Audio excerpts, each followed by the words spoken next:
रिबार्थ of immortal emperor की episode 56 के साथ हाजिर हूँ। तो फिर चलिए एक्सप्लेनेशन शुरू करते हैं। पिछले एपिसोड में हमने देखा था कि रियल ताई चुनजिन की जो इम्प्रिंट होता है वो हमारे जाओचिन के पास आया होता है और वो असल में बहुत ही ज़्यादा अच्छा लड़का होता है। बाकी सारे उसके पपिट्स थे और वो जाओचिन से हेल्प मांगता है ताकि वह उस जगह को छोड़कर भाग सके। तो जाओचिन उसे कहता है कि हालांकि ये झेनबू रियलम का एम्परर रियलम वॉरियर है तो शायद मेरे पास फाइट बैटल करने का ताकत हो, लेकिन अभी इसके लिए बिल्कुल भी टाइम नहीं है। तो ताई कहता है कि चाहे तुम्हें किसी भी तरह की हेल्प या असिस्टेंस की जरूरत हो, मैं श्योरली अपने पावर से तुम्हें सपोर्ट करने के लिए सब कुछ करूंगा। तो ये सुन के जाओचिन कहता है कि ऑल राइट, लेकिन अभी मुझे इसकी जरूरत नहीं है। इस समय के दौरान मैं बस अपने कल्टीवेशन पर कॉन्सेंट्रेट करना चाहता हूँ, ड्रैगन फिनिक्स रैंकिंग के लिए तैयारी करना चाहता हूँ। और इधर हमारा ब्लैकी तो घोड़ी बेच के फिर से सो गया है। और जाओचिन आगे कहता है कि अगर मुझे ड्रैगन फिनिक्स रैंकिंग खत्म होने के बाद भी ब्रेक थ्रू करने का चांस मिले तो मैं निश्चित रूप से तुम्हारे प्रॉब्लम में तुम्हारा हेल्प करूंगा। लेकिन तो ताई कहता है कि लेकिन क्या? तो जाओचिन मुस्कुरा के कहता है कि लेकिन तुम्हारे हेल्प करने की कीमत ये तुम्हें पता होना चाहिए। तो ताई कहता है कि बताओ कि क्या कीमत है। तो जाओचिन हंसते हुए खुद को दिखा के कहता है कि मुझे तुम्हें अपना मास्टर मानना होगा। ये सुन के ताई थोड़ा चुप हो जाता है और अपने हाथों की मुट्ठी को बंद करता है। और इधर जाओचिन कहता है कि अगर तुम मुझे अपना मास्टर मानते हो तो तुम्हें डिसीजन लेने से पहले इस पर पूरी तरह से कंसिडर करना होगा। मुझे डर है कि तुम्हें भेड़ियों की भीड़ से बाहर निकलने के बाद तुम्हें फिर से टाइगर्स डेन में घुसने पड़ेगा। तुम इस बारे में सोचने में टाइम ले सकते हो। वो लेट जाता है। तो ताई थोड़ी देर सोचता है और उस जाओचिन इधर सोने का नाटक करने लगता है और तिरछी नजर से उसकी तरफ देख रहा होता है। और ताई अभी भी सोचता है और खुद से ही कहता है कि उसे अपना मास्टर मान लो या फिर पहले जैसे लाइफ जीता रहूं। फिर सुबह का सीन दिखाया जाता है और बाजार का सीन दिखाया जाता है और जहाँ पर हर तरफ काफी ज्यादा हलचल होता है, जहाँ पर हथियारों के दुकान में भी काफी भीड़ होता है। और वही बीच में हमारा जाओचन और जियांगचुआन चल रहा होता है। तो जाओचन कहता है कि ऐसा लगता है कि ज्यादातर लोग इस जगह पर आ चुके हैं। तो जियांगचुआन कहता है कि सच है बिग ब्रदर, मेरे इन्फॉर्मेशन के मुताबिक झेनबू रियलम के अलग अलग जगह से लगभग सभी बिग शॉट किंगझो सिटी में आ चुके हैं।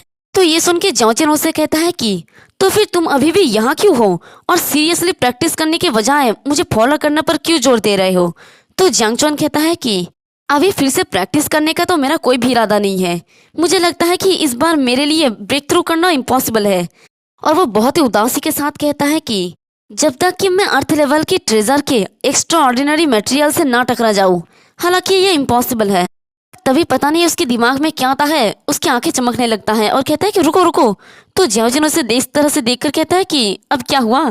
तो जियांगचुआन हंसते हुए जियांगचुआन की तरफ देख के कहता है कि बिग ब्रदर, अर्थ लेवल के खजाने की एक्स्ट्रा ऑर्डिनरी मटेरियल के बारे में बात करें तो हालांकि मैं इसका यूज नहीं कर सकता, लेकिन आप तो इसे यूज कर सकते हैं, है ना। तो जियांगचुआन उसकी बात और उसके ऐसे एक्सप्रेशन को देखकर कहता है कि क्या तुम मार खाना चाहते हो। तो जियांगचुआन उससे कहता है कि बिग ब्रदर, मुझे अभी ये बात याद आया कि कुछ फोर्सेस सीक्रेटली भारी मात्रा में अच्छी चीजों को जमा कर रहा है। तो इसके बारे में क्या ख्याल है आपका? क्या इसे हमारे उपयोग में लाए? तो जियांगचुआन उसे कहता है कि उसे छीन लो। तो तभी जियांगचुआन उसे थम्स अप करते हुए कहता है कि जैसा कि बिग ब्रदर से उम्मीद था।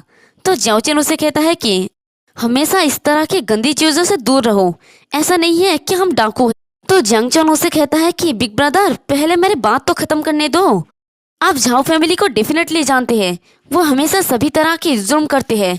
अगर हमें अर्थ लेवल के उनके एक्स्ट्रा ऑर्डिनरी ट्रेजर को छीनना है तो क्या हमें बुरे लोगों से छुटकारा दिलाकर न्याय करने वालों में से नहीं माना जाएगा।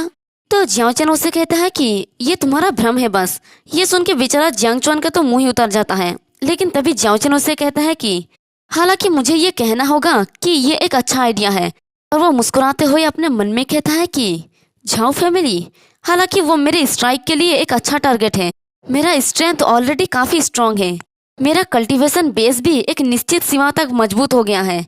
अगर मेरे पास अर्थ लेवल का खजाने की एक्स्ट्रा ऑर्डिनरी मटेरियल्स का लोड हो तो इससे निश्चित रूप से मेरा ब्रेक थ्रू का प्रोग्रेस बहुत ही स्पीड से इंक्रीज होगा।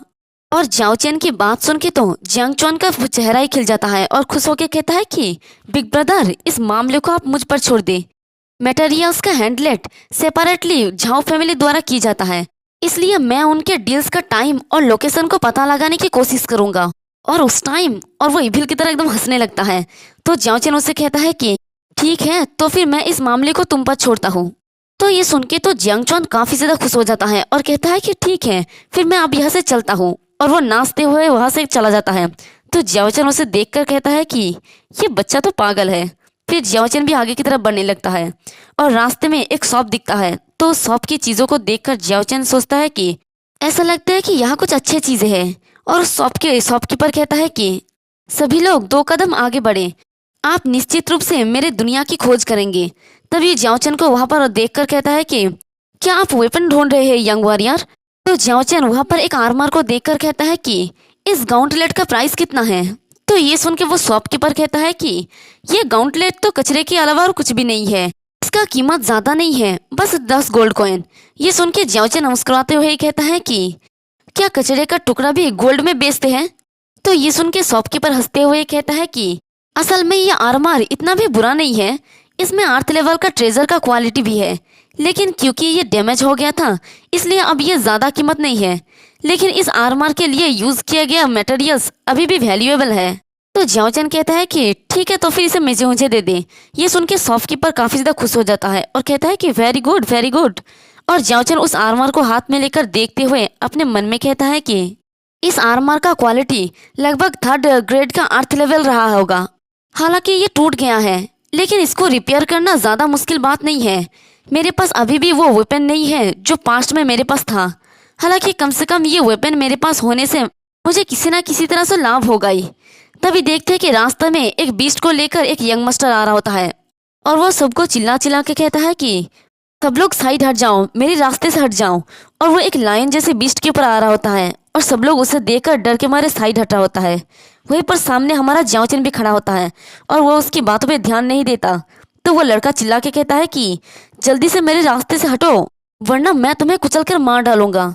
तो ये आवाज़ सुन के जियाओ चैन उस तरफ देख के कहता है कि वह इतने सारे पागल क्यों है। और इधर शॉपकीपर तो बहुत ज़्यादा डर गया होता है और देख के चिल्ला के कहता है कि ये तो झाओ फैमिली का 5th यंग मास्टर झाओ जी है। तो झाओ जी सीधे जियाओ चैन के सामने आके रुक जाता है और कहता है कि तुम अभी तक साइड नहीं हटे। तो जियाओ चैन उसे देखकर कहता है कि झाओ फैमिली, झाओ जी, क्या वो किस्मत है मेरा, क्योंकि हमारे जियांग चौन ने थोड़ी देर पहले ही उसे बताया कि झाओ फैमिली के पास 8th लेवल का ट्रेजर है, इसलिए झाओ जी ने ऐसा कह रहा है। तो झाओ जी गुस्से में चिल्ला के कहता है कि तो फिर तुम हिल में जाओ। और इधर उसका बीस्ट भी जोर से रोल लगाता है और वो शॉपकीपर तो डर के मारे अपनी शॉप के अंदर चला जाता है। तो हमारा जियाओ चैन और हमारा ब्लैकी दोनों ही बहुत ही शांत होकर खड़ा होता है और उधर वो बीस्ट जोर से रोल लगा के जियाओ चैन के ऊपर अटैक करने के लिए आगे बढ़ता है। तभी हमारा ब्लैकी अपनी आंख को खोलता है और गुस्से में उसकी तरफ देखता है और उसकी पावर को महसूस करके उस बीस्ट की तो हालत ही खराब होने लगता है। वो बेचारा कांपते हुए नीचे बैठ जाता है और ये देख के झाओ जी तो कुछ समझ नहीं पाता। तो जियाओ चैन हंसते हुए ब्लैकी को कहता है कि तुम बदमाश बच्चे। और इधर झाओ जी अपने बीस्ट को मारते हुए कहता है कि तुम निकम्मे, जल्दी से उठो। और बेचारा वो बीस्ट तो डर के मारे कपकपाने लगता है और ये देख के झाओ जी को काफी ज्यादा गुस्सा आने लगता है, इसलिए वो अपने स्वord से उस बीस्ट को मार डालता है। वैसे गाइस यहाँ पर कुछ चैप्टर्स मिसिंग है, इसलिए यहाँ पर दिखाया गया नहीं कि हमारे जियाओ चैन ने जियाओ ही के साथ क्या किया है, सॉरी झाओ जी के साथ। लेकिन सीधे ये दिखाता है कि वहाँ पर झाओ जी का फादर आ गया होता है और वो जियाओ चैन को कहता है कि अगर तुम मेरे बेटे को मारोगे तो मैं तुम्हें नहीं छोड़ूंगा। तो ये सुन के जियाओ चैन कहता है कि तुम्हारा मतलब वो लड़का, वो तो मरने के ही लायक है। अगर तुम आज यहाँ पर जल्दी से नहीं आते तो झाओ जी मौत से नहीं बचता। ये सुन के उसके फादर को काफी ज्यादा गुस्सा आता है, इसलिए वो गुस्से में कहता है कि बच्चे इतना ज्यादा एरोगेंट मत बनो, तुम्हारा स्ट्रेंथ मेरे झाओ फैमिली का मैच के नहीं है। तुम ऐसा मत सोचना कि जियांग फैमिली तुम्हारे लिए प्ले कर रहा है तो तुम जो चाहे वो कर सकते हो।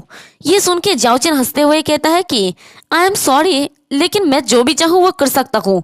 तो ये सुन के उसका फादर कहता है कि मैं देखना चाहता हूँ कि क्या तुम इसे इस तरह से जारी रख सकते हो या नहीं। तो जियाओ चैन भी उसे कहता है कि ठीक है, फिर देखने का मजा लो। तो उसका फादर भी हंसने लगता है और वहां से जाते हुए कहता है कि लेकिन आज तुम ये मत करना, चलो बात करते हैं। और वह आगे की तरफ बढ़ जाता है।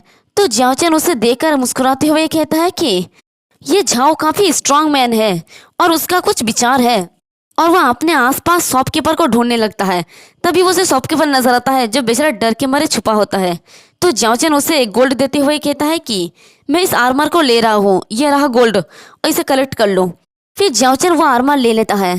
फिर देखते हैं कि झाओ के फादर झाओ जी के पास पहुंच गया होता है और वो उसे एक जोरदार थप्पड़ लगा के कहता है कि अगर आज मैं यहाँ पर नहीं आता तो तुम ऑलरेडी मर गए होते। और मार खा के झाओ जी कहता है कि डैड आपने मुझे फिर से मारा। तो उसका फादर गुस्से में कहता है कि मेरे हाथों से पीटना तो किसी दूसरे के हाथों से मरने से तो बेहतर ही है। आज से तुम्हें सड़कों पर चलने की अनुमति नहीं है। कल हम कुछ एल्डर्स के साथ एक शिपमेंट लेने के लिए बेसेंग जाएंगे। ये सुन के झाओ जी कहता है कि ओ हाँ। तो उसका फादर कहता है कि अब यहाँ से निकलो। तो झाओ जी रेंगते हुए वहाँ से भागने लगता है और इधर उसका फादर गुस्से में कहता है कि जाओचन अगर तुमने मेरे बेटे को आज मारा होता तो मैं जरूर ही तुमसे रिवेंज लेता, लेकिन इस समय के दौरान तुम फाइट करना कंटिन्यू रखो। फिर हमें जाओचन का सीन दिखाया जाता है जहाँ पर वो उस आर्मर को उन बुढ़े दद्दू को दिखा रहा होता है और उसे कहता है कि इस चीज़ के बारे में आपका क्या ख्याल है। तो उस आर्मर को देखकर बुढ़ा दद्दू कहता है कि ये काफ़ी अच्छा चीज़ है, टायरेट क्वालिटी वाले आर्मर। हालांकि ये थोड़ा डैमेज है लेकिन ये बस एक छोटा सा प्रॉब्लम है। तो ये सुन के जाओचन उसे कहता है कि इसे ठीक करना आप पर है, आखिरकार आप इस पर काम कर रहे हैं, ये सिर्फ एक रिफाइनर है। तो ये सुन के बूढ़ा दद्दू काफी ज्यादा खुश हो जाता है और आर्मर को अपने हाथ में लेकर कहता है कि हाँ हाँ जरूर, वैसे मास्टर मेरे रिसर्च के बारे में। तभी जाओचन उसे कहता है कि 1 मिनट रुको, अभी टाइम है इसके लिए। ये सुन के बूढ़ा दद्दू थोड़ा उदास हो जाता है और कहता है कि फिर मैं अपने वेस्ट को रिपेयर करने जा रहा हूँ। तो जाओचन उसे कहता है कि ठीक है जल्दी से जाओ, और वो उस रूम से बाहर निकल आता है। तभी हमारा जियांगचुआन बड़ी ही चिल्ला चिल्ला के कहता है कि boss boss good news good news, ये कह के अंदर आता है। तो जाओचन उसे कहता है कि क्या गुड न्यूज़ है। तो जियांगचुआन उसे खुश होकर कहता है कि मेरे पास पहले से ही इन्फॉर्मेशन है और झाओ फैमिली के पास कल वापस आने वाले शिपमेंट का बैच होगा। लोकेशन किंगजो सिटी के बाहर बेसन होगा और टाइम दोपहर के 1 बजे। जाओचन के करीब आके कहता है कि बॉस सिर्फ इतना ही नहीं, इस समय झाओ फैमिली के डिलीवर किए गए खजाने के बारे में भी इंक्वायरी की है जो पहले से कई ज्यादा मात्रा में है। यहाँ तक कि उनके पास एक ऐसा हार्प भी है जो लगभग पैराडाइज के जैसा है। और ये सब कुछ सुन के जाओचन कहता है कि अगर कोई रियल रैंक होगा तो ये और भी ज्यादा पावरफुल होगा। और इसी के साथ हमारा ये वाला एपिसोड भी खत्म होता है। एक्सप्लेनेशन पसंद आई तो कमेंट करके जरूर बताना, वीडियो को लाइक और चैनल को सब्सक्राइब कर देना। शुक्रिया।